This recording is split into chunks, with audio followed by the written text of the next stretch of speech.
Hey guys, I'm Nora, and what I'm about to share with you is a secret that brought a lot of embarrassment to my family. Well, it's hard to keep it a secret anymore because my mom's twisted lie didn't hold for too long. Although, it did cause damage that could never be fixed. It taught me a huge lesson. A lie may work in the present, but it has no future. You see, I used to have a normal life. I grew up in a normal family with the most loving dad, whom I consider being a mentor and a role model in life. My mother, however, was never that loving. I could never put all the pieces together and understand why she was never around, or why she never told me, "I love you," not even once. But that was the norm for me, and I never gave it much attention, until one day, I found out that her odd behavior had a crazy explanation. She had been keeping a really dark, 15-year-old secret that eventually came out and changed everything I know. It pains me to say this, but as I grew older, my mom became even more distant. She didn't approve of anything I did. And believe me, I was really trying to be a good daughter. My mother only cared about herself. She loved to go out with her friends, shop for the most expensive things, or party all night long. She never cooked or cleaned, never helped me with my homework or kissed me goodnight. Also, her relationship with Dad was always tense and cold. I haven't seen them hug or smile at each other in ages. And now I realize that's not normal. They barely talk to each other anymore, which makes dinner evenings really awkward and uncomfortable. Mom never worked a day in her life, meaning that the comfortable lifestyle that she so very much enjoyed was because of Dad. Yes, he worked, and still works, a lot, and didn't really have the time to give Mom the attention she so desperately wanted all the time. Soon enough, their marriage hit rock bottom. Their entire relationship had fallen apart because when Dad was home, all he wanted to do was sleep, or be alone and read a book. Unfortunately, Mom had demands and expectations. She used to scream at Dad. "Why didn't you take the trash out? Can't you see the house is a mess? Why can't you make more money?" Poor Dad. He never said anything to her until one day when he had enough and just left, but not before whispering in my ear, "In the end, everything will be all right, Nora." I blamed him for leaving me alone with Mom, and I remember crying for nearly a month. I truly thought I had lost him for good. As the days and weeks went by, Mom got crazier and crazier. "I don't want to see you, Nora. Get out of the room." And she kept repeating those phrases for 2 whole months. One day, out of the blue, Mom finally got out of her room. I couldn't believe my eyes, but she was actually smiling. I asked her if everything was okay because she seemed better. Without hesitation, she replied, "I'm perfect, Nora. I figured out a way to bring Dad back." I thought to myself, "Oh wow, this is amazing. We were going to be a family again. Yay!" That day, Mom had the brightest smile on her face, and I couldn't figure out why until she told me, "I'm pregnant, Nora." And she showed me the test was positive. OMG, I thought to myself. I've always wanted a baby brother or sister, and at that moment, I honestly believed Dad would finally come back when he hears the news. Mom and I decided to break to Dad the news together. She told me to call him and ask him to come by the house to talk. He agreed to stop by, and after 30 minutes of "How are you?" and "Are you doing okay?" Mom asked me to tell Dad the big news. With tears in my eyes and filled with excitement, I screamed, "We're gonna have a baby!" Because I was so happy at that moment, I didn't realize that he didn't even flinch. I thought, he's in shock, he's gonna be fine, and I continued my victory dance.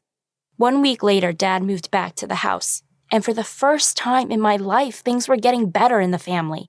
Mom stopped being cold and demanding, and she actually began showing some respect towards Dad. She came home after a doctor's appointment to tell us the pregnancy was evolving perfectly and that we were going to have a baby girl. A sister? Holy moly, finally! 5 months later, I could see Mom's belly growing beautifully. We decided to name the baby Sophia and organize a baby shower with all of our closest friends. Everyone had the best time at the party, except Dad, who didn't seem like himself. Maybe he still can't believe that he's going to be a father again, I assumed. Right after the party, I went upstairs to look for my phone, but I remembered it was in the living room. So I came back and caught Mom having the most secretive conversation with her BFF. "I can't believe it worked. They actually believe I'm pregnant," my mom said. Apparently, the pregnancy test was rigged. She actually drew another line with a red pencil to make me believe it was a real test. And I fell for it. I instantly froze, couldn't move my arms or legs, and just stood there hoping to wake up from a really bad nightmare. OMG, Mom, why would you do that? I felt angry and frustrated and just couldn't believe she would do such a terrifying thing. Fake a pregnancy just to get back with Dad. I wanted so badly to tell him the truth, but I couldn't. At the end of the day, I was just his 14-year-old daughter. What if he didn't believe me? I kept my mouth shut for another 2 months and watched how my mother's belly was getting bigger and bigger. Unbelievable, right? I had to find a way to expose her. I decided it was time to take matters into my own hands. I sneaked into her room the next morning while she was in the shower and placed my phone above the TV, right between some books so that she couldn't see it. I hit the record video button and quickly hid under the bed as I didn't have time to get out. Can you believe there were like 10 pillows in different sizes under the bed? All of them were Mom's baby at different stages of her pregnancy. She got out of the shower, got dressed, and stretched her hand right under the bed to get one of the pillows. She almost caught me, but thank God she didn't reach far enough to sense I was under the bed. That day was probably the weirdest of my entire life because I had to face her. I had to look her in the eyes and pretend I still believe she's pregnant. As she was getting dressed, she started shouting for me. "Where are you, Nora?" And I was right there, under the bed, when all of a sudden the phone that was recording her started beeping. Oh no! Fortunately, she thought the sound was coming from another room, and she left to check it out. Right on time for me to grab it, stop the recording, turn it off, and pretend I just entered the room. "I'm right here, Mom." At that very instant, as she was looking straight into my eyes, I could feel she knew I had uncovered her lie, but she didn't say anything and just left, slamming the door behind her. That evening, before Mom returned home from yet another fake appointment, I decided to show the recording to my dad. Mom's secret was killing me, and I had to tell him the truth. I approached him and said, "You have to press play, Dad, and please, don't hate me." He watched the video until the end, and believe it or not, he started laughing afterwards. He said, "Oh, Nora, I knew about Mom's lie from the very beginning." I was like, "What? You know? And you didn't say anything?" It turned out that Dad only agreed to get back with Mom to be close to me again. Also, he had planned to ask Mom for a divorce for quite some time, but he was aware that he couldn't get full custody without proving she wasn't capable of raising a teenage girl. So he waited patiently to see how her master plan unfolded. Now, he had all the evidence in the world to demonstrate to a lawyer that Mom had serious psychiatric problems. I have the best and smartest dad in the world. The next day, his lawyer came by the house to break down the news to my mother. She couldn't believe the papers in front of her were divorce papers. The lawyer brought real evidence that proved Dad was unable to have kids anymore, and we showed her the video too. Mom burst into tears. Her plan failed big time. She admitted to the lie, started crying and begging for forgiveness. Sadly, she didn't get any. I have to congratulate my dad for having the patience to live with us for nearly 5 months, knowing about Mom's lie all along. He's a really tough guy. I give him that. But soon enough, I found out that my mom didn't have it easy too. In fact, I started to understand why she was such a troubled person. On the court day, Mom decided it was time to share with us the secret she had been keeping for 15 years. A shocking secret that made me lose trust in my own mother. As the trial was happening, my mom stood up in court and claimed with anger that my father cannot have custody of me because the fact is that he is not even my father. Everyone who was present at court looked shocked, and they started talking. My mother ignored the noise, and she kept going. "Yes, that's right. We got married because he thought I was pregnant with his child. I had a big secret that was eating me from the inside, and I was forced to live with it for 15 years. She then looked at me and said, "That's right, Nora. Go take a DNA test, and you'll see." I was speechless. Could that be actually true? I looked at my dad, and he was furious. "You are a liar. First you fake your pregnancy, and now this? No test in the world can deny that I'm not Nora's dad, you monster," he screamed. And then, I decided that I didn't even want to know. Because the person standing there is my dad." "That's right," I said with a loud voice. "I don't believe you, and I don't care what you say. For all I know, this person cares about me the most in this world, and he is my dad." Everyone looked surprised by my response, especially my mother, who later lost the case and currently has no right to even visit me. Twisted, right? I know I'm only 14, and I shouldn't judge. But what Mom did was not okay. What kind of mother treats a daughter like she did?